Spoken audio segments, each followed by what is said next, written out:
கர்த்தர் கொடுத்த நாளுக்காக கர்த்தரை நான் நன்றி துதிக்கிறேன், சோதரிக்கிறேன். நம்முடைய வாழ்க்கையில் பிசாசன் எத்தனை சோதனைகளை கொண்டு வரும் பொழுதும் ஆண்டவரை தேடும் பொழுது நமக்கு கிடைக்கிற ஒரு பெரிய ஆறுதல் அது யாருமே தரக்கூடாத ஒரு ஆறுதல். அப்போது நம்ம எந்த பிரச்சனை வந்தாலும் சரி, நம்ம ஆண்டவரை தேடுற பிள்ளைங்களாக இருந்தோம்னா நம்முடைய சொந்த முயற்சினால சில காரியங்கள் செய்கிறோம் பார்த்திங்கன்னா, அது ஒரு சக்ஸஸாக நம்முடைய வாழ்க்கையில் ஒரு விடுதலையை நம்ம பெற்றுக்கொள்ள முடியாத சூழ்நிலையில் இருக்கும் பொழுது ஆண்டவர் நோக்கி ஜெபிக்க கற்றுக்கொள்ளும்போது நம்ம அந்த ஆசீர்வாதத்தை சுதந்திரிக்க முடியும். பிசாசானும் எந்த ஒரு திட்டங்கள் இருந்தாலும் அதுலேருந்து நம்ம ஜெயிக்க முடியுங்கிறது தான் இந்த தாவீது ஜெபத்திலேருந்து நம்ம கற்றுக்கொண்டு இருக்கிறோம். இப்போ தாவீது எழுதின சங்கீதத்தை தான் நம்ம படிச்சுட்ருக்கோம், 70வது சங்கீதம். அதில் இன்றைக்கி இந்த வசனங்களை நம்ம படிக்கலாம், தியானிப்போம். ஆண்டவர் என்ன இந்த ஜெபிக்கிறதுக்கு எப்படி நம்ம ஜெபித்து பெற்றுக்கொள்ளணுங்கிறத தான் நம்ம படிக்கணும். அது ரொம்ப முக்கியமானது. ஆண்டவர்கிட்ட ஜெபிக்கிறது எப்படி ஜெபிக்கணுங்கிறத நிறைய கற்றுக்கிடணும். நிறைய ஊழியக்காரங்க நமக்கு எத்தனை பிரசங்கம் பண்ணாலும் இந்த ஜெபங்கிறது ரொம்ப முக்கியமானதுங்க. அதை பற்றி இப்போ ஜெபத்தை பற்றி நம்ம பிரசங்கம் பண்ணும்பொழுது நிறைய பேருக்கு அது ஆசீர்வாதமாக இருக்கும். அதனால் இந்த ஆசீர்வாதத்தை நம்ம சுதந்திரத்துக்குள்ளே இன்றைக்கி நம்ம ஆண்டவர்கிட்ட ஜெபிக்கலாம். ஜெபிப்போம். நல்ல தகப்பனே, உங்களுக்கு நன்றி செலுத்துகிற சுவாமி. வசனங்களை தியானிக்கும்போது எங்களோடு கூட பேச வேண்டுமா ஜெபிக்கிற சுவாமி. எங்களுக்கு வருகிற எல்லா பிசாசின் அந்தகார கிரியைகளையும் அழிக்க வந்த தேவன் எங்களோடு கூட இருக்கிறீர் என்பதை நாங்கள் உணர்ந்து கொண்டு ஜெபிக்கிற பிள்ளைகளாய், உண்மை மாத்திரம் தேடுகிற பிள்ளைகளாய், உம்மிடத்தில் மாத்திரம் நாங்கள் ஆண்டவரை அடைக்கலமாக இருக்கிறோம் என்ற அந்த விசுவாசத்திலே பலப்பட அந்த வசனங்களை தியானிக்கும் பொழுது, தாவீது எழுதின அந்த சங்கீதத்தின் மூலமாக ஆண்டவரை நாங்கள் படிக்கும் பொழுது எங்களோடு கூட நீ பேச வேணுமா ஜெபிக்கிற சுவாமி. இந்த வார்த்தைகள்லாம் எங்களுடைய வாழ்க்கையிலே கிரியை செய்யத்தக்கதாய் முன்னோக்கி பார்க்கிற சுவாமி. ஜெபிக்கும் பொழுதே ஜெயத்தை கொடுக்கிற தேவன் நீங்கள் என்பதை நாங்கள் உணர்ந்து கொள்ளத்தக்கதாய், அப்படிப்பட்ட நல்ல தகப்பன் எங்களோடு கூட இருக்கிறீர் என்பதை, உங்களுடைய அன்பை உணர்ந்து கொள்ள எங்களுக்கு நீ கிருபை பாராட்டணுமா ஜெபிக்கிறோம். நாட்களிலே படிக்கும்போது வசனங்களோடு பேசும்போது எங்களோடு கூட பேசி ஆவியானவர் எங்களை வழிநடத்தத்தக்கதாக என்னுடைய கருத்தில் அர்ப்பணிக்கிறோம், பொறுப்படுத்துக்கோங்க. என்னுடைய பிரசனம் இருக்கணுமா ஜெபிக்கிறோம். துதிக்கான மயமெல்லாம் நமக்கே செலுத்துகிறேன். இயேசு ரட்சகர் நாமத்தில் ஜெபங்களை நல்ல பிதாவே, ஆமென். மக்களை சங்கீதம் 70வது சங்கீதத்தில் 4வது வசனம், நம்ம ஒன்றுனா வசனங்களை படித்தோம். இன்றைக்கி 4வது வசனத்தை நம்ம படிக்கும்பொழுது, உம்மை தேடுகிற யாவரும் உண்மையில் மகிழ்ந்து சந்தோஷப்படுவார்களாக அப்படிங்கிற ஒரு வசனத்தை வச்சு தான் இன்றைக்கி நம்ம தியானிக்கலாம். உம்மை தேடுகிற யாவரும் உண்மையில் மகிழ்ந்து சந்தோஷப்படுவார்களாக அப்படின்னம்னா, மகிழ்ச்சி, சந்தோஷம் இதெல்லாம் ஆண்டவரை தேடும் பொழுது நமக்கு கிடைக்கிற ஒரு பெரிய சிலாக்கியம்தான். அப்போ ஆண்டவரை தான் நம்ம எப்பவும் தேடுகிற பிள்ளைங்களாக இருக்கணும் அப்படிங்கிறத நம்ம சங்கீதத்திலே நம்ம படிக்கும் பொழுது, சங்கீதத்தில் அவர் எழுதியிருக்கிற சங்கீதத்திலே நிறைய காரியங்கள் நம்ம கற்றுக்கலாம். 34வது சங்கீதத்தில் 4வது வசனத்தை நீங்கள் படித்து பார்த்தீங்கன்னாக்கி, நான் கர்த்தரை தேடினேன், அவர் எனக்கு செவி கொடுத்து என்னுடைய எல்லா பயத்துக்கும் என்னை நீங்களாக்கி விட்டார் அப்படிங்கிற சங்கீதத்தை எழுதியிருக்கிறத நம்ம பார்க்கலாம். அதெல்லாம் பார்த்தீங்கன்னாக்கி தாவீது எழுதின சங்கீதம். அது பெரிய ஒரு போராட்டத்தில் இருக்கும் பொழுது அவர் எழுதின அந்த ஜெயிக்கும் பொழுது அந்த எழுதின ஒரு சங்கீதத்தை தான் நம்ம பார்க்கலாம். அப்போது அவர் எவ்வளோ கஷ்டப்பட்டு போகும் பொழுது அவர் எப்படி ஜெபித்தார் அப்படிங்கிறத நம்ம பார்க்கும் பொழுது பார்த்திங்கன்னாக்கி, கர்த்தரை நான் தேடினேன், அவர் எனக்கு செவி கொடுத்து என்னுடைய எல்லா நமக்கு வர்ற பயங்கள் மற்ற எல்லா காரியங்களும் பார்த்திங்கன்னாக்கி ஆண்டவர்கிட்ட நம்ம ஜெபிக்கும் பொழுது தான் அந்த பயங்களை நம்ம நீக்க முடியும். அவரை தேடாமல் நம்ம மனுஷன் நம்பி ஓடினோம்னாக்கி அதனால் நமக்கு ஒரு பெரிய காரியம் கிடைக்க போகிறதில்ல. அதனால் இந்த சங்கீதத்தை தாவீது எழுதும்பொழுது பெரிய ஒரு காரியங்கள் ஆண்டவர் செஞ்சது நன்றி சொல்லக்கூடிய காரியங்களை தான் செய்கிறாரு. நான் தேடினேன், அவர் எனக்கு செவி கொடுத்து என்னை எல்லாவற்றுக்கும் நீங்களாக்கி விடுவித்தார்னா, நம்மளே இந்த போராட்டங்களிலிருந்தும் நீங்களாக்கி விடுவிக்கிற நல்ல தகப்பன் உண்டுன்னு சொல்லி நம்ம அவரை தேடுகிற பிள்ளைங்களாக இருக்கோம். அவரை தேடி அவருக்கு செவி கொடுத்து எல்லாத்துக்கும் அவர் தான் என்ன எல்லா பயத்துக்கும் நீக்கி விட்டாருன்னு சொல்லி நம்ம சங்கீதத்தில் நம்ம படிக்கும் பொழுது, இந்த சங்கீதம் எழுதும்போதே தாவீது என்ன எழுதியிருக்காருன்னா, எனக்கு ஒரு பெரிய ஒரு போராட்டம் வரும் பொழுது அந்த இடத்துல தான் நீங்கள் படிக்கணும். ஒரு பெரிய போராட்டத்திலேருந்து அவருக்கு வெற்றியை கொடுக்குற நேரத்தில் தான் அவர் பெரிய துன்பங்கள், அந்த ஒரு பெரிய இடுக்கட்டில் இந்த மாதிரி இடுக்கட்டில் நம்ம நெருக்கமாக விழுந்துட்டோம்னா அப்புறம் எழுந்திருக்கவே முடியாது பாருங்கள். அந்த மாதிரி சூழ்நிலையில் நெருக்கப்படும் பொழுது, துன்பம் வரும் பொழுது அவர் அதிசயமாக ஆண்டவர் நடத்தின காரியங்களை தான் அந்த சங்கீதத்தில் எழுதியிருக்காரு. துன்பத்திலிருந்து அதிசயமான விடுதலை செய்ததை நினைத்து தான் அவர் இந்த சங்கீதத்தை இந்த 34வது சங்கீதத்தை எழுதியிருக்காருன்னு சொல்லி நம்ம பார்க்கலாம். அப்போது நமக்கு என்ன காரியங்கள் வந்தாலும், நமக்கு உபத்திரவங்கள் வருது, மற்ற கஷ்டங்கள் வரும்பொழுது விசுவாசமாக நம்ம ஆண்டவர்கிட்ட விசுவாசமாக நம்ம விசுவாசித்து நம்ம நடக்கிற பிள்ளைங்களாக இருந்தால் கர்த்தருடைய நன்மையை அவருடைய உதவியை மாற்றி தான் நாம் பெற்றுக்கொள்ள நாம் வந்து உறுதியாக இருக்கணுங்க. நம்முடைய வாழ்க்கையில் அவர் நடத்தக்கூடிய காரியத்தை வந்து தான் நம்ம சங்கீதத்தில் அவர் தாவீது சொல்கிறார். ஏன்னா நம்முடைய வாழ்க்கையில் எந்த பிரச்சனைகள் வந்தாலும் சரி, அதில் வந்து ஆண்டவர் நம்மளை வந்து அவர் நன்மை செய்கிறவரா, நமக்கு உதவி செய்கிறவரா, நம்மளோட கூட இருக்காருங்கிற அந்த உறுதியான நம்பிக்கையோடு தான் அவருடைய வாழ்க்கையெல்லாம் நடந்த காரியத்தை நமக்கு சொல்லும்போது நாமளும் அப்படி இருக்கணும் அப்படிங்கிறத நாம் அந்த வசனத்தின் மூலமாக நம்ம தியானித்து ஆண்டவர்கிட்ட ஜெபிக்கணும். அது கர்த்தரை எப்படிப்பட்ட ஆபத்து காலத்திலும், ஆபத்து காலத்தில் பயத்தில் உதவி கேட்கும்போது ஆண்டவர் தான் முதலிடத்தில் இருக்கணும். நமக்கு உதவி செய்கிறதுக்கு நல்ல தகப்பன் இருக்காருன்னு சொல்லி நம்ம உதவி கேட்குறது ஆண்டவர்கிட்ட மாத்திரம் தான் கேட்கணும் அப்படின்னு சொல்லி நம்ம பார்க்கலாம். அது வந்து எந்த ஆபத்தாக இருந்தாலும் சரி, எப்படிப்பட்ட காரியங்களையும் ஆண்டவர் வந்து நமக்கு அதாவது கரெக்டான நமக்கு தெரியாத ஒரு காரியங்கள்லாம் நம்ம கற்று வந்து நம்மளை நடத்தக்கூடிய ஒரு காரியங்களை ஆண்டவர் செய்யக்கூடிய காரியங்களை நம்ம பார்க்கலாம். அதனால் ஆண்டவரை மாத்திரம் முதலாவது தேடுகிற பிள்ளைங்களா தாவீது தேடி ஜெயித்தார் பாருங்க, அது மாதிரி ஜெயிக்கிற பிள்ளைங்களா இருக்கணுங்கிறத இந்த தேடுகிறத பற்றி நம்ம பார்ப்போம். அடுத்தது பாருங்கள், மகிழ்ச்சி சந்தோஷம்லாம் நமக்கு வந்து வரணுன்னாக்கி நமக்கு உள்ளத்துலேருந்து வரணும். உள்ளத்தில் நம்ம ஆண்டவருடைய பிரசனம் இருந்தால் பார்த்தா அந்த மகிழ்ச்சி இந்த சந்தோஷமெல்லாம் நமக்கு வர முடியும். முதலாவது மகிழ்ச்சியாக இருக்கணும்னாக்கி நம்ம ஒரு வசனங்கள்லாம் நிறையா நமக்கு ஆண்டவர் எழுதியிருக்கிற வசனங்களே இருக்குது. அதை வச்சு நம்ம படிக்கும் பொழுது நம்முடைய வாழ்க்கையில் நம்ம அதை வசனத்தின் மூலமாக நம்ம கடைபிடித்து நம்ம நடக்கும் பொழுது நிறைய காரியங்களை ஆண்டவர்கிட்டருந்தே பெற்றுக்கொள்ள முடியும். ஏன்னா வசனம் வந்து நமக்கு பொய் சொல்கிறது இல்லை. ஆண்டவருடைய வசனங்கள் எல்லாமே நம்மளோட கூட பேசுகிறது, நமக்கு ஆறுதல் கொடுக்கக்கூடியது, நம்ம தேடும்போது நமக்கு ஒரு பெரிய விடுதலை கொடுக்கக்கூடிய வார்த்தைகள். அதனால் அந்த வசனத்துக்கு வந்து ஜீவன் உள்ள வார்த்தைகள், அந்த வார்த்தைகள். அதனால் அதை படிக்கும்பொழுது நாம் ரொம்ப ஜாக்கிரதையாக தான் படிக்கணும். ஜெபத்தோடு கூட படிக்கும்பொழுது நமக்கு நிறைய காரியங்களை, நமக்கு தெரியாத காரியங்களை கற்றுத்தந்து நம்மளை விடுதலை செய்யக்கூடிய காரியங்களை செய்யும். அதனால் ஏசாயா 35வது அதிகாரத்தில் அந்த 10வது வசனம் கடைசி வசனத்தை நீங்கள் பார்த்தீங்கன்னா, கர்த்தரால் மீட்கப்பட்டவர்கள் திரும்பி ஆழ்ந்த களிப்புடன் பாடி சீயோனுக்கு வருவார்கள், நித்திய மகிழ்ச்சியை அவர் தலைமையில் இருக்கும் சந்தோஷமும் மகிழ்ச்சியும் அடைவார்கள், சஞ்சலமும் தாய்ப்பும் ஓடி போகும். சஞ்சலம் தவிப்பினாலே நமக்கு கஷ்டம் வரும்போது தான் வரும். மகிழ்ச்சி சந்தோஷங்கும் போது ரெண்டுமே அவங்களுக்கு வந்து கலந்து வரும் பொழுது எப்படியோ அவங்க வாழ்க்கையில் ஏதோ ஒரு நல்ல காரியங்கள் நடந்திருக்கும் போது அந்த மகிழ்ச்சி சந்தோஷம்லாம் வீட்டிலனாலும் சரி, மற்ற எந்த இடங்கள்னாலும் சரி இருக்குன்னு நம்ம பார்க்கலாம், தெரியும் நமக்கு.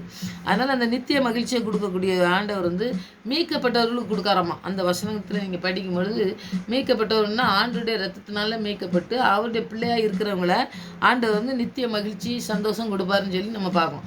அப்போ அந்த நித்திய மகிழ்ச்சியை சந்தோஷம் நம்ம உலகத்தில் பெற்றுக்கொள்ள முடியாது அப்படிங்கிறத நாம் உறுதியாக பிடிச்சி ஆண்டவரை மாத்திரம் நோக்கி பார்க்குற பிள்ளைங்களாக இருந்து நம்ம ஜெபிக்கிற பிள்ளைங்களாக இருக்கும் பொழுது ஆண்டவர் பெரிய காரியங்களை நமக்கு வந்து செய்வார். இப்போ பாருங்கள், ஏசாயா 43 நீங்கள் படித்து பார்த்தீங்கன்னா அதே ஏசாயாவில் 43வது அதிகாரத்தில் 1வது வசனமும் 2வது வசனத்தையும் நீங்கள் படித்து பார்த்தீங்கன்னாக்கி நம்ம வசனத்தின் மூலமாக நம்ம படிக்கும் பொழுது ஆண்டவர் நம்மளோட கூட பேசுகிறது நம்ம உணர முடியும். அதனால் நீங்கள் வசனங்களை நீங்கள் தியானிக்கிற பிள்ளைங்களாக இருங்க. ஏசாயா 43வது அதிகாரத்தை நீங்கள் திருப்பிங்க இருந்தீங்கன்னா வசனத்தை நீங்கள் படிக்கும் பொழுது தான் நமக்கு வந்து அது புரியும். ஏன்னா வந்து நான் சொல்லிக்கிட்டே போனால் தெரியாது, வசனங்களை நம்ம தியானிக்கணும். நம்ம வசனத்தை வச்சு படிக்கும் பொழுது தான் ஆண்டவரோடு கூட நமக்கு அந்த ஒரு பெரிய ஒரு விடுதலை நமக்கு ஆண்டவர் தர்றதை வந்து நம்ம உணர முடியும். வசனத்தின் மூலமாக வசனம் வந்து நம்முடைய இருதயத்தில் இருக்கணும். அப்போ தான் நமக்கு வந்து நம்ம சொல்லிகிட்டே படிச்சுட்டே இருக்கோம் பார்த்தீங்களா, படிச்சுட்டு இருக்கும்போது ஆண்டவர் நம்மளோட கூட இருக்கும்போது தான் அந்த வசனம் நம்மளுடைய இதயத்தில் தங்கி நம்மளுக்கு கிரியை பண்ணும். அதனால் அந்த ஆண்டவருடைய ஆவியானவரை பெற்றுக்கொண்டு நீங்கள் இந்த வசனங்கள்லாம் படிக்கும்பொழுது நிறைய காரியங்களை நீங்கள் கற்றுக்கொள்ள முடியும். ஏசாயா 43வது அதிகாரத்தில் 1வது வசனமும் 2வது வசனத்தை நீங்கள் அந்த ஃபுல்லாகவே படிச்சிங்கன்னா நிறைய காரியங்கள் நீங்கள் கற்றுக்கலாம். நான் 1வது வசனத்தை படிக்கேன். இப்பொழுது யாக்கோபே, உன்னை சிருஷ்டித்தவரும் இஸ்ரவேலே உன்னை உருவாக்கினவருமாகிய கர்த்தர் சொல்கிறது, பயப்படாதே, நான் உன்னை மீட்டு கொண்டேன். அவர் நம்மளை மீட்டு கொண்டார். அதனால் மீட்பை வந்து நாம் வேற எங்கேயும் பெற்றுக்கொள்ள முடியாது. ஆண்டவர் தான் நம்மளை பயப்படாதேன்னு சொல்லி உன்னை பேர் சொல்லி அழைத்தேன், நீ என்னுடையவர். அவர் தான் நம்மளை பேர் சொல்லி நம்மளை தாயின் வயிற்றில் உருவாதுக்கு முன்பாக நம்மளை பேர் சொல்லி அழைத்ததுனால அவர் நம்மளோட கூட இருக்கிறதுனால நமக்கு மகிழ்ச்சி சந்தோஷம் அவர்கிட்ட இருந்து தான் நமக்கு வரும்னு சொல்லி நம்ம பார்க்கலாம். அடுத்தது பாருங்கள், ஒரு பெரிய ஆறுதலின் வசனங்களை தான் இது நம்ம ஆண்டவர் சொல்லி எழுதி தந்திருக்காரு. நீ 2வது வசனம், நீ தண்ணீர்களை கடக்கும்போது நான் உன்னோடு இருப்பேன். அப்போ தண்ணீர்னா பாருங்கள், ஒரு அமைதியான தண்ணீரில் நாம் போகலாம். ஆனால் நீங்கள் இந்த வெள்ளம்லாம் அடிச்சுட்டு வரும்போது நீங்கள் பார்த்துருந்தீங்கன்னாக்கி அந்த இடத்துல நாம் நிற்கவே முடியாது. ஏன்னா அடித்து கொண்டு போனால் அதெல்லாம் எங்கே போகும்னே சொல்லவே முடியாது. அது வந்து ஒரு அமர்ந்த தண்ணினா ஒரு அமைதியாக போகும். இது வந்து கரடு முரடாக இந்த வெள்ளங்கள்லாம் நீங்கள் பார்த்துருப்பீங்க. அந்த இடத்துல நீங்கள் பார்த்தீங்கன்னாக்கி ஒன்றுமே யாராலையும் கண்ட்ரோல் பண்ணவே முடியாது.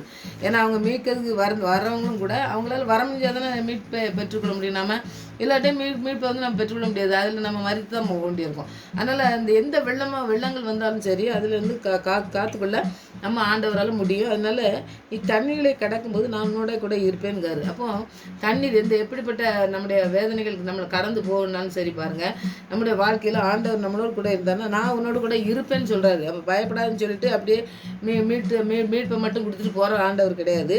இப்போ தண்ணீரை கடக்கும் பொழுது அதுலேயும் நான் உன்னோட கூட இருப்பேன். நீ ஆறுகளை கடக்கும் போதும் அவைகளை முன்மேல் புரளுவதில்லை. இப்போ நீங்கள் ஆறுன்னா நான் தான் சொன்னேன், நிறைய புரண்டு போகக்கூடிய கொண்டு போய் எங்கேயோ கொண்டு போய் சேர்த்துரும். அந்த மாதிரி இதில் இருக்கும்போது நீ புரண்டு போவதில்லை அப்படின்னு சொல்லிட்டாரு. அப்போ ஆண்டவர் நம்மளோட கூட இருந்தால் எத்தனை காரியங்கள் பாருங்கள். அடுத்தது நீ அக்கினியில் நடக்கும் போதும் வேகாதிருப்பாய். இப்போ இந்த அக்கினிலாம் பார்த்தீங்கன்னாக்கி நிறைய அந்த தீயிலெல்லாம் விழுந்து ரொம்ப ஆக்சிடெண்ட் ஆகி நீங்கள் போகிறவங்களாம் நீங்கள் ஆஸ்பத்திரியில் பார்த்தீங்கன்னாக்கி ரொம்ப பரிதாபமாக இருக்கும். ஏன்னா நான் வந்து ஒரே ஒரு எனக்கு தெரிஞ்சவங்க பக்கத்தில் நாங்கள் குடியிருந்த வீட்டில் தான் ஒரு பொண்ணு அந்த மாதிரி சீமனையை ஊற்றிட்டு அப்படியே தீயை கொளுத்தி விட்டான், வாலிப வயசு. இப்போ அவளை கொண்டு போய் அங்கே ஆஸ்பத்திரியில் போட்டிருந்தாங்க. நாங்கள் போய் பார்க்குறதுக்கு எல்லாம் எங்களுக்கு வீட்டில் பக்கத்துலலாம் இருந்தவங்க கூப்பிட்டாங்க. நானும் ரொம்ப எனக்கு ஒன்றும் ஆஸ்பத்திரினா என்ன பயம், அப்படி போக மாட்டேன். ஆனால் அவங்க அந்த அக்காலாம் கூப்பிட்டாங்க, வாமா போய் பார்த்துட்டு வந்துடுவோம், நமக்கு பக்கத்தில் பார்த்த பிள்ளை போய் பார்த்துட்டு வந்துடலான்னு சொல்லி போனோம்னாக்கி அந்த ஆஸ்பத்திரியில் அப்படியே இந்த வலை மாதிரி வச்சு அப்படியே மூடி வச்சுருந்தாங்க. நான் பார்த்த கண்ணால் பார்த்து என்னால் பார்க்கவே முடியலை. அந்த மாதிரி ஒரு கூட இருந்த பொண்ணு அந்த மாதிரி இருந்தா கொண்டு போய் போட்டு அந்த வலையெல்லாம் போட்டு வச்சுருந்தாங்க. அப்படியே முகம் ஒன்றுமே தெரியவே செய்யலை. எல்லாமே வந்து மூடி அப்படியே அந்த எல்லாம் வெந்து போச்சு. வெந்து அப்படியே அந்த இதில் மூடி வச்சு அப்படியே அழுதுகிட்டு இருக்கான். அதை பார்த்துட்டு அப்படியே எங்களுக்கு ஒன்றும் பேசவே முடியல, பார்த்துட்டு வந்துட்டோம். ஆனால் அவள் வேதனையில் கதறுதல் எல்லாம் பார்த்தீங்கன்னாக்கி ரொம்ப கஷ்டமாக இருந்துச்சு. அப்போ அந்த வேதனையில் அவள் வந்து கத்தும் பொழுது அவள் செஞ்ச தவறை தான் அவன் உணரணும். ஏன் தவறு, ஏன் இந்த காரியத்தை நம்ம செஞ்சோம் அப்படிங்கிறது. நாங்களும் பக்கத்தில் இருப்போம், எங்கிட்டலாம் பேசுவா, எல்லாம் பண்ணுவா. அப்படி உள்ளத்தில் இருந்ததை எங்களால் கண்டுகொள்ள முடியலை. ஒருவேளை நாங்கள் தெரிஞ்சிருந்தால் நாங்கள் இந்த மாதிரி செய்யாதன்னு சொல்லியிருக்கலாம். ஆனால் யாருமே இல்லாதப்போ அந்த மாதிரி செஞ்சுட்டு ரொம்ப கஷ்டப்பட்டான். ஆஸ்பத்திரியில் போய் வெந்து உடம்பெல்லாம் ரொம்ப கஷ்டப்பட்டு அதெல்லாம் புண்ணு சுகமாகுறதுக்கு ரொம்ப நாள் ஆச்சுது. அந்த மாதிரி பண்ண அப்போ அந்த மாதிரி தீயில அக்கினியிலேருந்து ஆண்டவர் மாதிரி தான் நம்மளை தூக்க முடியும். அக்கினியில் நம்ம பாருங்கள், அந்த தீயை எரிச்சிட்டு விழுந்தாலும் அதையிலேருந்து நம்மளை தூக்கி எடுப்பேன்னு சொல்கிறாரு. அப்போ அக்கினி மாதிரி பிசாசு ஏதோ கொண்டு வருவோம். அந்த மாதிரி அவருடைய சிந்தனை சரியா இல்லைன்னு தான் அவன் அந்த காரியத்தை செஞ்சா. சின்ன வயசு தான், வாலிப வயசு. அதனால் பாருங்கள், அந்த காரியங்களை செய்யாமல் இருக்கிறதுக்கு நம்ம ஜெபிக்கணும். நிறைய பிள்ளைங்க அப்படி செய்கிறாங்க பார்த்தீங்களா, அந்த மாதிரி செய்யாமல் இருக்கிறதுக்கு. ஆனால் அந்த அக்கினியில் விழுந்தாலும் நீங்கள் வந்து என்ன வேகாது இருப்பான்னு சொல்கிறார் ஆண்டவர். அப்போ பிசாசு தான் அதெல்லாம் கொண்டு வர்றது, அந்த வேதனையெல்லாம். அக்கினி சுவாலை உன் மேல் பற்றாது, உன் பேரில் பற்றாது, எதுவுமே ஒன்று பற்றாது. ஏன்னா அக்கினி 7 மடங்கு சூடை கொண்டு போய் போடும்போதும் இவங்க 3 பேரையும் கொண்டு போய் போடும்போது தானி இல்லை. அப்போ வந்து அவங்க வந்து கொண்டு போனோன்னா மறித்து போனான்னு சொல்லி போட்டிருக்குது. அங்கே உள்ள ஆண்டவர் உலாவிட்டு இருக்கிறதுல அவங்க வந்து விடுதலையோட உலாவுனதை ராஜா பார்க்கான்னு சொல்லி நம்ம பார்க்க பார்த்தீங்களா. அப்போ இந்த அக்கினி மாதிரி கொண்டு வந்தாலும் சரி, தண்ணி புரண்டு போனாலும் சரி, நம்ம மேலே என்ன பிரச்சனையை கொண்டு வந்தாலும் சரி, எல்லாவற்றிலிருந்து தூக்கி எடுக்க நம்முடைய சர்வ வளமுள்ள தேவன் நம்மளோட கூட இருக்காருன்னு சொல்லி நம்ம வசனத்தை தியானித்து அதில் உறுதிப்படுத்தி நம்ம இருதயத்தில் நம்ம இன்னும் அதிகமாக ஆண்டவருக்கு நம்ம அர்ப்பணிக்கிற பிள்ளைங்களாக இருந்தோம்னாக்கி நம்ம அற்புதமாக ஆண்டவர் நடத்துகிறத நம்ம பார்க்க முடியும். அதை தான் இந்த நாளில் நம்ம படிக்கலாம். அதில் வந்து பாருங்கள், இஸ்ரேல் மீது அவர் இருந்த அன்பை தான் காட்டினார். அவன் அன்பின் மூலமாக தான் உண்டான ஆசீர்வாதத்தை, உங்களுக்கு ஆசீர்வாதத்தை நான் கொடுப்பேன் அப்படிங்கிறத ஆண்டவர் சொல்கிறாரு. அதுதான் வந்து உங்களுக்கு தருவேன், என்னுடைய பிள்ளையாக இருக்கீங்க நீங்கள், அதில் நீங்கள் விசுவாசமாக இருக்கிறதுனால நான் உங்களுக்கு வந்து அந்த நன்மையை செஞ்சு நான் வந்து உங்களை மீட்க மாத்திரம் இல்லை, எல்லாம் அந்த பாடுகளை கொண்டு வரது, பிசாசு கொண்டு வரது, எல்லா துன்பங்கள் அந்த வழியில் நீங்கள் கடந்து போகும்போது நான் வந்து அதில் அழிந்து போகாமல் உங்களை வந்து நான் பாதுகாக்கக்கூடிய ஒரு நல்ல தகப்பன். என்னுடைய அன்பை நான் உங்களுக்கு ஊட்டினா உங்களுக்கு விலையேற பெற்ற பிள்ளைங்களாக நான் உங்களை வந்து பார்த்து உங்களை வந்து நான் நடத்துவேன். அதில் தான் நான் உங்களை வந்து கொண்டு போய் விடுவேன் அப்படின்னு சொல்லி ஆண்டவர் சொல்கிறத நம்ம பார்க்கலாம். இங்கே எதுலேயுமே நம்ம வந்து அழிந்து போகிறதே கிடையாது. அழிவை கொண்டு வர்றது பூரா பிசாசு. எல்லாவற்றையும் கொண்டு வந்து நம்மளை நமக்கு வந்து என்னென்ன செய்ய முடியாத ஒரு சூழ்நிலையில் தள்ளப்படும் பொழுது ஆண்டோடைய பிரசன்னத்தில் நீங்கள் ஜெபிங்க, இந்த வசனங்கள்லாம் தியானிங்க, ஆண்டவர் பெரிய காரியங்களை நமக்கு செய்கிறத நம்ம பார்க்க முடியும். அடுத்தது பார்த்திங்கன்னாக்கி வசனத்தை நம்ம படிக்கலாம். உமது ரட்சிப்பில் பிரியப்படுகிறவர்கள் தேவனுக்கு மகிமை உண்டாக என்று எப்பொழுதும் சொல்வார்களாக. அந்த ரட்சிப்பை வந்து ரொம்ப முக்கியமானது. நம்ம ரட்சிப்பை பெற்றுக்கொள்ளணும்னு சொல்லி நம்ம நிறைய பேர் படிச்சுட்டு இருக்கோம். அதனால இந்த வசனங்களின் மூலமாக நம்ம படிக்கும்பொழுது பார்த்திங்கன்னா யோவேல் 2:32 வசனத்தை பார்த்திங்கன்னா, எருசலேமிலும் கர்த்தர் வரைக்கும் மீதியானவர்கள் மேலும் ரட்சிப்பு வரும் அப்படின்னு சொல்லி நம்ம படிக்கலாம். யோவேல் 2வது அதிகாரத்தில் 32வது வசனத்தை நீங்கள் படித்து பார்த்தீங்கன்னாக்கி அந்த காரியங்களை நம்ம கற்றுக்கலாம். ஏன்னா வந்து வசனங்களின் மூலமாக நாம் வந்து படிக்கும் பொழுது நம்ம தீர்க்கதரிசிகள் எழுதினாலும் சரி, யார் எழுதினாலும் சரி, அந்த வசனங்களின் மூலமாக நம்மளோடு கூட ஆண்டவர் பேசும் பொழுது நம்முடைய வாழ்க்கையில் நிறைய காரியங்களை நம்ம கற்றுக்கொள்ள முடியும். அதனால் நீங்கள் வசனங்களை தியானிக்கும் பொழுது ஆவியானவரை பெற்றுக்கொண்டு இந்த ரட்சிப்பு நமக்கு ரொம்ப முக்கியமானதுங்க. ரட்சிக்கப்படாமல் நம்ம வந்து எந்த காரியத்திலும் நம்ம இறங்கி நம்ம வந்து ஜெயத்தை பெற முடியாது. ஆண்டவர் வந்து நம்ம ஆவியானவர் நம்மளை நடத்தணும். அப்போ தான் நம்ம வழி நடத்துறதுக்கு நமக்கு வேறு யாரும் நமக்கு முன்மாதிரியே கிடையாது. உலகத்தில் எந்த மனிதனை நம்பி போனாலும் சரி, நமக்கு வந்து அந்த சரியான பாதையில் நம்ம கொண்டு போங்கிற ஒரு நிச்சயமே நமக்கு இல்லாத வாழ்க்கையை தான் நம்ம வாழ்ந்துட்டு இருக்கோம். அதனால் ஆண்டவர் மாத்திரம்தான் நமக்கு நம்பிக்கை, நமக்கு நங்கூரமாக இருக்கார். அதனால் அவரை நம்பி நம்ம ஓடுகிற பிள்ளைங்களாக இருக்கணும். அதனால் நம்ம ஆண்டவர்கிட்ட தான் எல்லாவற்றையும் அர்ப்பணித்து நம்ம ஜெபிக்கணும். அவர் ரட்சிப்பை பெற்றுக்கொண்டு நம்ம இருக்கும் பொழுது ஆண்டவரை மகிமைப்படுத்துகிற பிள்ளைங்களாக நம்ம இருக்க முடியும். அதனால் இந்த இடத்துல பாருங்கள், அப்போஸ்தலர் 4:11-12 நீங்கள் படித்து பார்த்தீங்கன்னாக்கி, அப்போஸ்தலர் 4:11வது வசனத்தையும் 12வது வசனத்தையும் படிச்சிங்கன்னாக்கி இந்த வசனங்கள்லாம் உங்களுக்கு நிறைய பழக்கம் உள்ள வசனங்கள் தான். நம்ம படிக்கலாம். 11வது வசனம், வீடு கட்டுகளாகிய உங்களால் அற்பமாய் எண்ணப்பட்ட அவரே மூளைக்கல் தலைகள்லாம் ஆக்கினார். எங்கே நம்ம தள்ளப்பட்ட கல் அப்படின்னு சொன்னோம்னாக்கி, நம்மளை வந்து எல்லா இடத்துலையும் நம்மளை ஒதுக்கப்பட்டு நிறைய பேர் சொல்லுவாங்க, ஊழியத்துக்கு போனாலும் சரி, ஒரு படிப்பு இல்லைனாலும் சரி, ஒன்றுமே இல்லைனாக்கி எல்லாரும் ஒதுக்கப்பட்ட பிள்ளைங்களா அவங்கள வந்து ஒதுக்கி வச்சுருவாங்க பார்த்தீங்களா. அந்த மாதிரி இருக்கிறவங்கள அடுத்த வசனத்தை நீங்கள் படிங்க. அவராலே அன்றி வேறொருவரும் ரட்சிப்பு இல்லை, நாம் ரட்சிக்கப்படும்படிக்கு வானத்திலும் கீழெங்கும் மனுஷருக்குள்ளே அவருடைய நாமமே அல்லாமல் வேறே நாமும் கட்டளையிடப்படவில்லை என்றார். அந்த ஆண்டவர் மாத்திரம்தான் நம்மளை ரட்சிக்கிறதுக்கு வேற யாருமே இல்லை. நான் சொன்னேன் பார்த்தீங்களா, அந்த ரட்சிப்பை பெற்றுக்கொள்ளும் பொழுது அந்த ரட்சிப்பை வந்து யாருமே தர முடியாது, எந்த மனுஷனும் தர முடியாது. ஒரு மனுஷனுக்கு தேவைப்படுறது வந்து பாவ மன்னிப்பு, அடுத்தது பார்த்திங்கன்னா தேவை கோபாய்க்கனையிலேருந்து நம்ம விடுதலை பெறணும். அப்படிங்கிற ரெண்டும் வந்து ரொம்ப முக்கியமானது. மனுஷனுக்கு வாழ்க்கையில் வாழ்ந்துட்டு நம்ம ஆண்டவர் நமக்கு இந்த உலக வாழ்க்கையை முடித்து போகும்பொழுது அந்த ரெண்டும் நமக்கு பெற்றுக்கொண்டு நம்ம வாழ்கிற பிள்ளைங்களாக இருந்தால் தான் நம்ம ஆண்டவரை சந்திக்கிறதுக்கு நம்ம போக முடியும்னு சொல்லி நம்ம பார்க்கலாம்.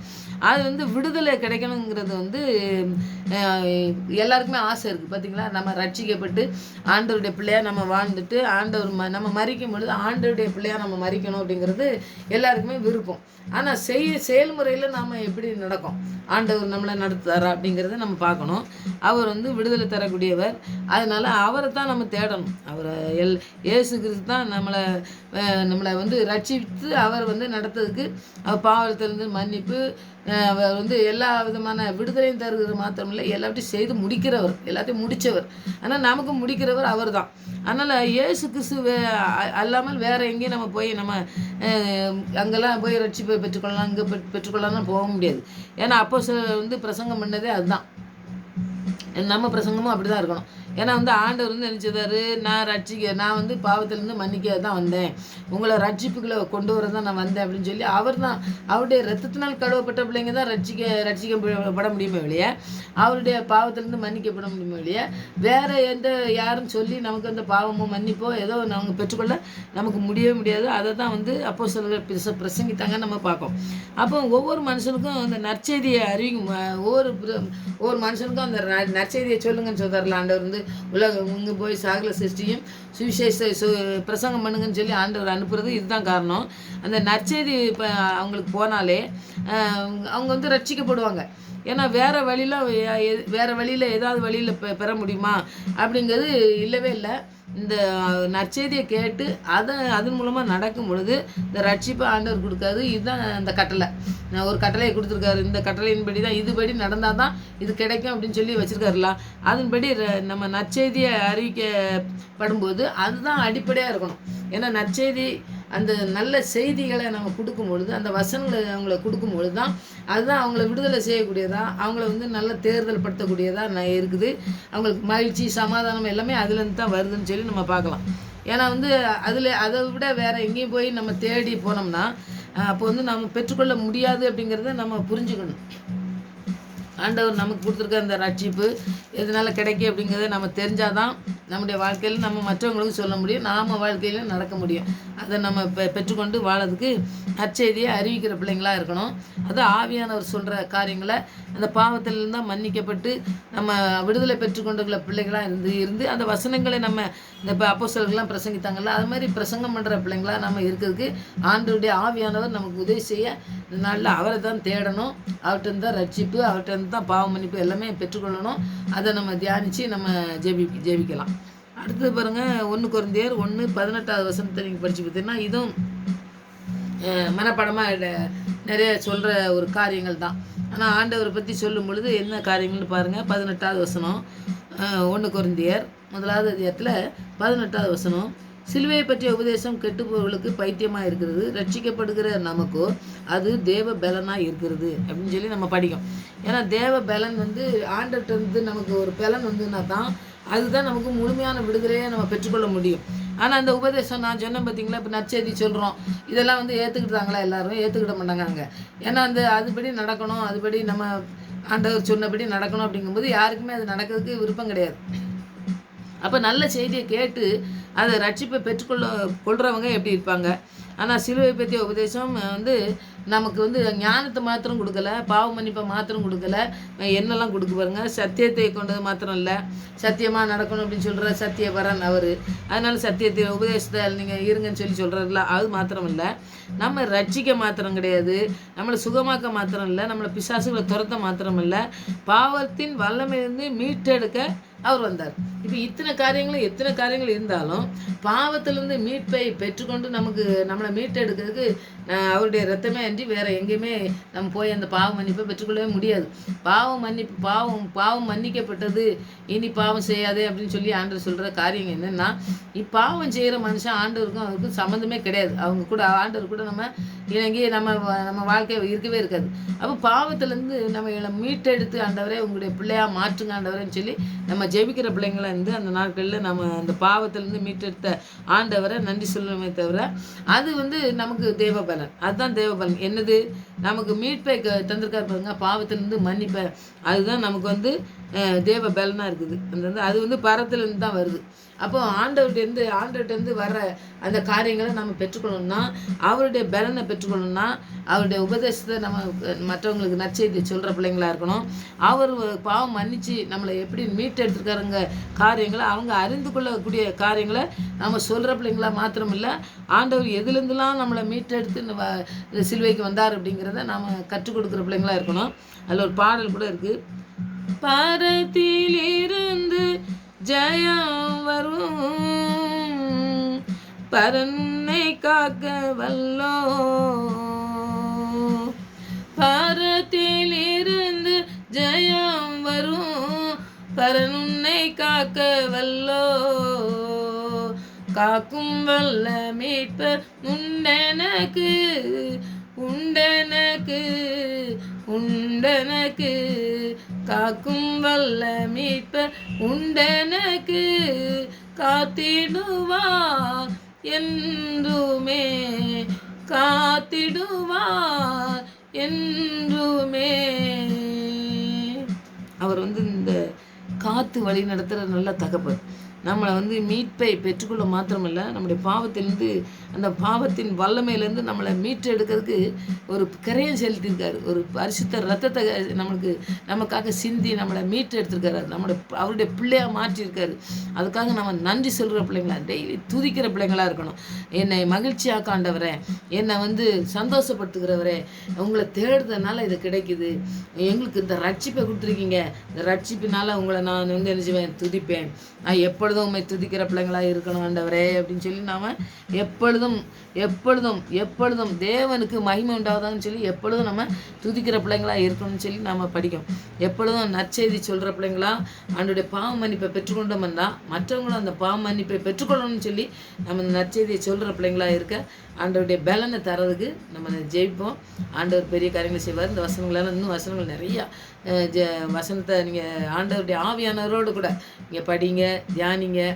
ஜெபிங்க, விசுவாசத்தோடு ஜெபிங்க. ஆண்டவர் பெரிய காரியங்களை நம்மளை கொண்டும் நம்முடைய பிள்ளைகளை கொண்டும் செய்கிறதுக்கு அதுக்கு எதிராக வருகிற எல்லா சத்துருவின் திட்டங்களும் ஒன்றுமில்லாமல் செய்ய என் தேவன் போதுமானவர் என்று. அவர் ஒன்றும் கைவிடுகிற தேவன் கிடையாது. அக்கினியில் இருந்தாலும் சரி, வெள்ளம் வந்தாலும் சரி, எது வந்தாலும் ஆண்டவர் பயப்படாதேன்னு சொல்லி அவர் கரத்தினால் தாங்குகிற நல்ல தகப்பன் நம்மளோட கூட இருக்கிறாரு. அவருடைய உதவியை நாடி தேடி நம்ம ஒரு நாள் போவோம், ஆண்டவருடைய பாத்திரம் இருப்போம். அவருடைய அற்புதத்தை கரம் நம்மளை தாங்கி வழிநடத்துவதை நம்ம வாழ்க்கையில் பார்க்க முடியும். அதை அனுதினமும் செய்ய ஜெபிங்க, ஆண்டவர் பெரிய காரியங்களை செய்வார். ஆமென்.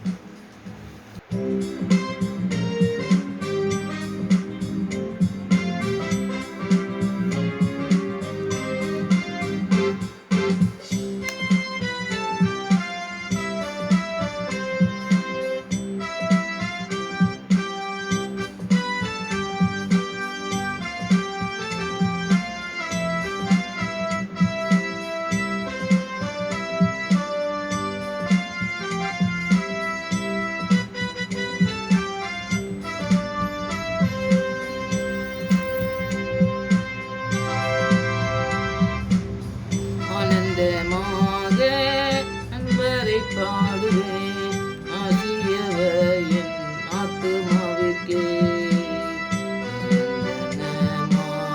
ஆசிகரருடும் ஆண்டவர் இயேசு போல் யாரும் இல்லையே.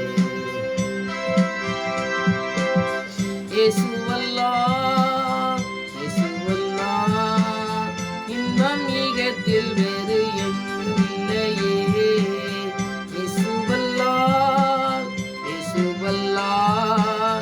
இன்பம் வேறெங்கும் இல்லையே.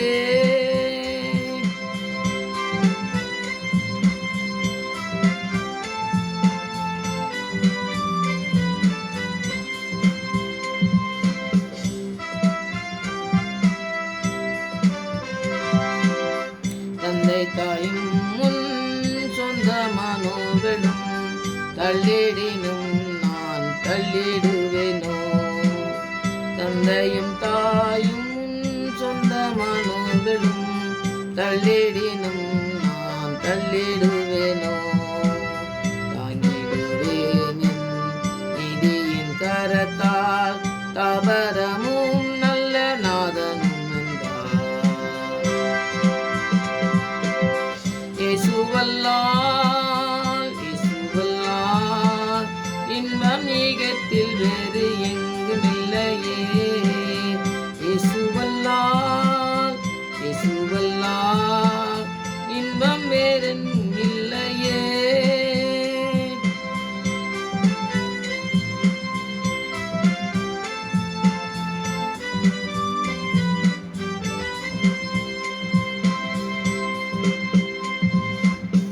அழுகையின் தாழ்வில் நடப்பவரே, ஆடி போல்வான் மழை நீரை தீடுமே. நடப்பவரே, ஆடி போல்வான் மழை நீரை தீடுமே. சென்றிடு சீயோனில் தேவனின் சந்நிதி, ஜெயத்தின் மேல் ஜெயம் அடைந்திடுவோம். இயேசுவல்லார், இயேசுவல்லார், இன்பம் ஈகத்தில் வேறு எங்கும் இல்லையே. இயேசுவல்லார், இயேசுவல்லார், இன்பம் வேறெங்கும் இல்லையே.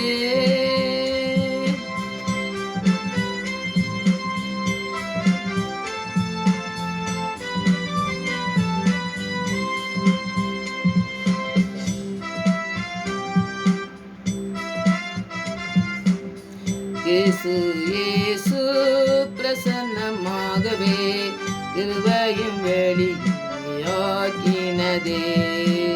கிறிஸ்து இயேசு பிரசன்னமாகவே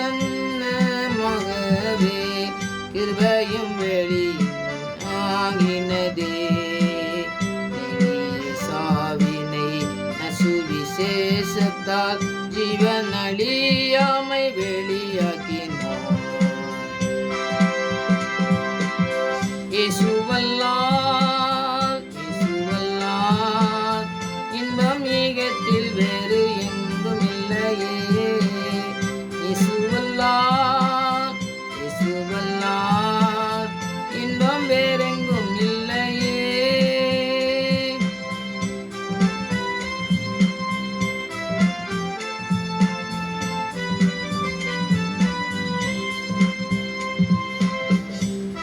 ஒப்பில்லாத நம்பிக்கை சந்தோஷமும் தற்பரனே சிங்கிடமாகவே. ஒப்பில்லாத நம்பிக்கை சந்தோஷமும் தற்பரனே சிங்கிடமாகவே. அப்போஸ்தலர் ஊழியத்தாலே ஆதி விசுவாசத்தில் வளர்ந்திடுவோம். இயேசுவல்லால் இன்பமேகத்தில் வேறு எங்குமில்லையே. இயேசுவல்லால் இன்பம் வேறெங்கும் இல்லையே.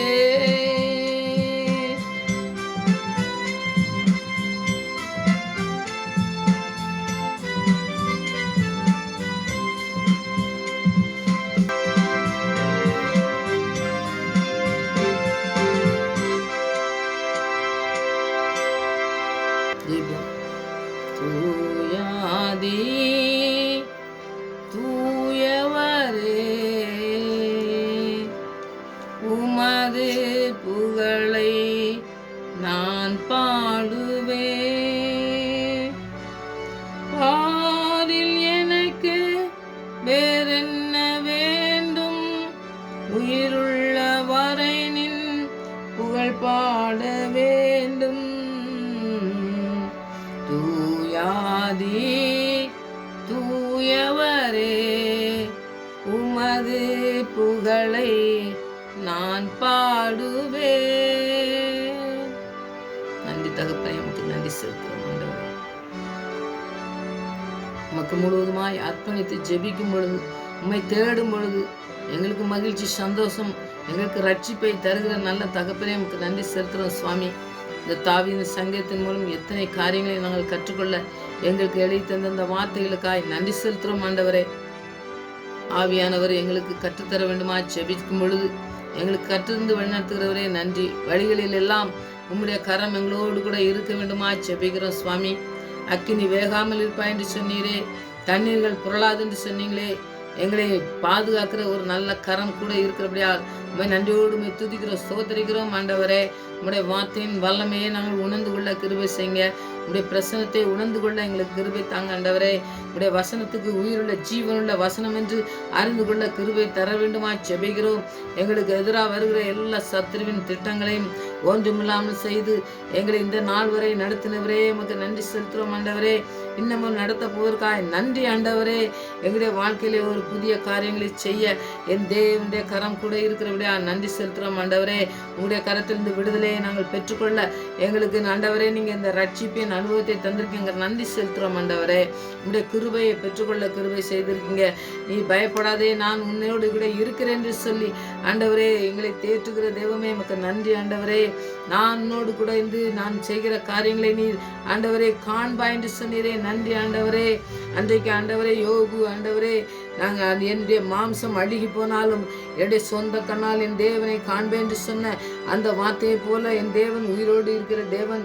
அந்த மரித்தேன் ஆனால் சதா காலம் உயிரோடு இருக்கிறேன் என்று சொன்ன தேவன் எங்களோடு கூட இருக்கிறீர் என்பதை நாங்கள் உணர்ந்து கொள்ள கிருபை தாங்க ஆண்டவரே. உங்களுடைய பிரசன்னம் எங்களை ஆற்றி தேற்றுவதை நாங்கள் உணர்ந்து கொள்ள கிருபை தாங்க ஆண்டவரே. உங்களுடைய பரிசுத்த ரத்தம் எங்களை கழி இருப்பதை உணர்ந்து கொள்ள கிருபை செய்யுங்க ஆண்டவரே.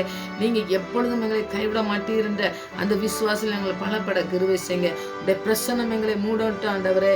உடைய பிரசனத்தினால் எங்களை நிறைத்து நடத்த வேண்டுமா ஜெபிக்கிறேன் ஆண்டவரே. கேட்குற பிள்ளைகளுக்கு என்ன தேவையாக இருந்தாலும் என்ன நெருக்கமாக இருந்தாலும் ஆண்டவரே நீங்கள் ரட்சிப்பின் அனுபவத்துக்குள்ளே கொண்டு போய் உங்களுடைய பாதத்தில் அமர்ந்து ஜெபித்து உண்மையை தேடுகிற பிள்ளைகளாய் காணப்பட தேவன் அப்படியே நீர் நடத்த போவதற்காக நன்றி செலுத்துகிறோம் ஆண்டவரே. எங்களுடைய கண்களால் உண்மை கண்டுகொள்ளத்தக்கதாய் தரிசித்து நடக்கத்தக்கதாய் கிருபை செய்யுங்க ஆண்டவரே. மூடு கூட இடைபெற வேண்டுமா ஜெபிக்கிற ஆண்டவரே. இப்படி ஆவியானவர் எங்களை ஆட்கொண்டு வழிநடத்துவதை நாங்கள் கண்டுகொள்ளணும் ஆண்டவரே. எங்கள் செய்கிற காரியங்களே எங்களோடு கூட இருக்கிறதை நாங்கள் உணர்ந்து கொள்ளணும் ஆண்டவரே. உங்களுடைய கரம் எங்களோடு கூட இருப்பதை உணர்ந்து கொண்டு நாங்கள் பயப்படாதபடி ஓடி ஜெயிக்கிற பிள்ளைகளாய் நற்செய்தியை அறிவிக்கிற பிள்ளைகளாய் காணப்பட தேவன் கிருபை செய்யுமா ஜெபிக்கிறோம் ஆண்டவரே. நல்ல செய்திகளை நாங்கள் சொல்லும் பொழுது ஆண்டவரே அவர்களுக்கு அது ஆண்டவரே உணர்வு இல்லாமல் இருந்தாலும் அந்த உணர்வுள்ள இருதயத்தை நீ தருகிற தேவன் என்பதை அவர்கள் உணர்ந்து கொள்ள கிருபை செய்யுங்க ஆண்டவரே. சிலுவையை பற்றிய உபதேசம் கெட்டு போகிறவர்களுக்கு பைத்தியமாக இருக்கிறது, ரட்சிக்கப்படுகிற நமக்கோ தேவ பலனாக இருக்கிற அந்த வார்த்தையின்படி எங்களுக்கு தேவ பலனை தந்திருக்கீங்க. அதை அநேகர் பெற்றுக்கொள்ளத்தக்கதாக பயன்படுத்த வேண்டுமா ஜெபிக்கிறோம் ஆண்டவரே. இந்த வசனத்துக்கு உயிர் உள்ளது ஆண்டவரே. வசனம் உயிரை ஆண்டவரே எழுப்பக்கூடியது. மரித்து போன சடலத்தை கூட எழுப்பக்கூடியதாக இருக்கிறபடியால் இருதயத்தை ஆழத்துக்குள்ளே சென்று ஆண்டவரே ஊடுருவி பாய்ந்து எல்லாவற்றையும் உருவ குத்துகிறதா இருக்கிறபடியால் அப்படி குத்தி நடத்தக்கூடிய வசனத்தை நாங்கள் தியானித்திருக்கிறோம் ஆண்டவரே. எங்களுடைய இருதயத்திலே நீங்கள் கிரியை செய்யத்தக்கதாக ஜெபிக்கிறோம். உடைய வல்லமுள்ள பிரசன்னம் எங்களை மூடிக்கொள்ளட்டும். வல்லமுள்ள வார்த்தைகளை எங்களை வழி நடத்துவதை நாங்கள் உணர்ந்து கொள்ள இந்த நாட்களிலே கிருபை செய்யமா ஜெபிக்கிறோம். அப்படியே கேட்கிற பிள்ளைகளுக்கும் எங்களுக்கு ஒவ்வொருவருக்கும் ஆண்டவரை எங்களை தேடும் பொழுது எல்லாவற்றையும் எங்களுக்கு செய்து முடிக்க வல்லமுள்ள தேவனாக இருக்கிறீர் என்பதை நாங்கள் உணர்ந்து கொண்டு ஜெபிக்கிற பிள்ளைகளாக ஜெபத்திலே நாங்கள் தரித்திருக்க இன்னும் அதிகமாக இந்த பாதத்தில் அமர்ந்திருந்து நாங்கள் கற்றுக்கொள்ள எங்களுக்கு கிருபை பாராட்டணுமா ஜெபிக்கிறேன். உங்களுடைய கிருபைக்குள்ளே எங்களை அர்ப்பணிக்கிறோம் சுவாமி. இந்த பிரசனம் எங்களோடு கூட இருக்கிறபடியா நன்றி. இந்த பிரசனத்தினால் எப்பொழுதும் நிறைத்து நடத்துகிறபடியா நன்றி. எல்லாவற்றிலும் உங்களுடைய கரம் எங்களோடு கூட இருக்கிறதை உணர்ந்து கொள்ள எங்களுக்கு தந்திருக்கிற இந்த வாய்ப்புகளுக்காக கூட நன்றி செலுத்துகிறோம் சுவாமி. நாங்கள் ஜெபித்து இந்த காரியங்கள்லாம் கேட்க மறந்தோமோ எல்லாவற்றையும் செய்து எங்களை நடத்துகிற தேவனாக இருக்கிறபடியா நன்றி செலுத்துகிறோம். உடைய பிரசனத்துக்காக நன்றி. உடைய விளம்பர வார்த்தைகளுக்காக நன்றி. எப்பொழுதும் உடைய வார்த்தையினால எங்களை போஷித்து நடத்தி எல்லா தீங்குக்கும் எங்களை விலக்கி காத்து இந்த வல்லமுள்ள கருத்துக்களை நாங்கள் இருப்பதை நாங்கள் உணர்ந்து கொண்டு இந்த நாமத்தை உயர்த்த எங்களை பயன்படுத்த வேண்டுமா ஜெபிக்கிறோம். எங்களை எங்கள் குடும்பங்களை பிள்ளைகளை அர்ப்பணிக்கிற சுவாமி. எல்லாவற்றையும் நீங்கள் பொறுப்படுத்த வந்தமாக ஜெபிக்கிறோம். கேட்குற பிள்ளைகளையும் அப்படியே நடத்துங்க. அநேக பிள்ளைகள் எழும்பத்தக்கதாய் நல்ல செய்திகளை கேட்டு ஆண்டவரே மனம் திரும்பத்தக்கதாய் கிருபை செய்யுங்க. மனம் திரும்புகிற ஒரு பாவி நிமித்தம் பரலோகத்திலே மிகுந்த சந்தோஷம் உண்டாயிருக்கும் என்று சொன்ன தேவன் அப்படியே நீங்கள் அநேக காரியங்களை செய்து அநேக பிள்ளைகளை எழுப்புகிற தேவனாக இருக்கிறீர் ஆண்டவரே. நீங்கள் உலர்ந்து போன எலும்புகளை உயிரடைய செய்த தேவன். அப்படியே நீங்கள் எல்லாவற்றையும் ஆண்டவரே மரித்து போய் எந்த இடத்துல கிடக்கிறோமோ அந்த இடத்துல நீங்கள் அந்த ஒரு உயிருள்ள பிள்ளைகளாக உயிருள்ள சாட்சிகளாக நாங்கள் உமக்கு நிற்க எங்களை பலப்படுத்தணுமா ஜெயிக்கிறோம். எங்கே இருக்கிறோமோ எங்கே போகிறோமோ அந்த இடத்துலலாம் உங்களுடைய பிரசனம் இருக்கட்டும். உங்களுடைய பிரசனத்தினால் நிறைத்து நடத்துவதை நாங்கள் கண்டுகொண்டு துதிக்கிற ஸ்தோத்திரிக்கிறோம் ஆண்டவரே. எங்களுக்கு ஜெபத்துக்கு பதில் கொடுத்தோம்னா நன்றி. எல்லா தேவையும் சந்திங்க, ஆசிரியங்க, பொறுப்படுத்துக்கோங்க. நீங்க பிரசனம் எங்களோடு கூட இருந்தோம்னா நன்றி. அநேக பிள்ளைகள் எழுப்ப வல்லமுள்ள தேவனாக இருக்கிறபடியா நன்றியோடு துதிக்கிற ஸ்தோத்திரிக்கிறோம் ஆண்டவரே. எங்களையும் பயன்படுத்துங்க, எங்களை பலப்படுத்துங்க. தேவ பலத்தினால் எங்களை இடைகட்டி வழிநடத்துமா ஜெபிக்கிறோம். இந்த ஜெபத்துக்கு பதில் கொடுத்து எங்களை வழிநடத்தின தயவுக்காக நன்றி செலுத்தும். உடைய பிரசனத்தினால் தாங்கி வழிநடத்துங்க. முழுவதுமாக இந்த கருத்திலே அர்ப்பணிக்கிறோம். பொறுப்படுத்திக் கொள்ளுங்க. இந்த சமூகத்திலே மறுபடியும் இந்த சமூகத்திலே வரும் வரை எங்களை காத்து வழிநடத்தமாக ஜெபிக்கிறேன். துதி கன மகிமை எல்லாம் அம்மக்கே செலுத்துறேன். இயேசு ரட்சகர் நாமத்தில் ஜெபங்கள் நல்ல பிதாவே.